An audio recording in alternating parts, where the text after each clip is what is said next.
Welcome to a Foxy Tech Tips tutorial on enabling or disabling the center stage feature on the new M1 iPad Pro. If you find this tutorial helpful, please consider subscribing to my channel and liking the video.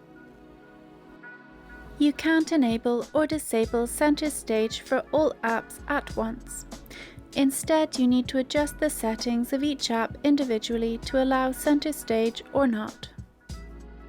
For example, this is how you would enable or disable center stage on Facebook Messenger. Open up the Settings app, scroll down and select Messenger.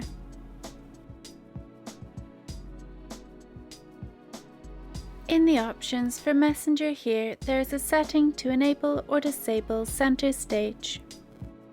If an app has the ability to use center stage, you will be able to turn it on or off in the settings like that. And that draws an end to this tutorial.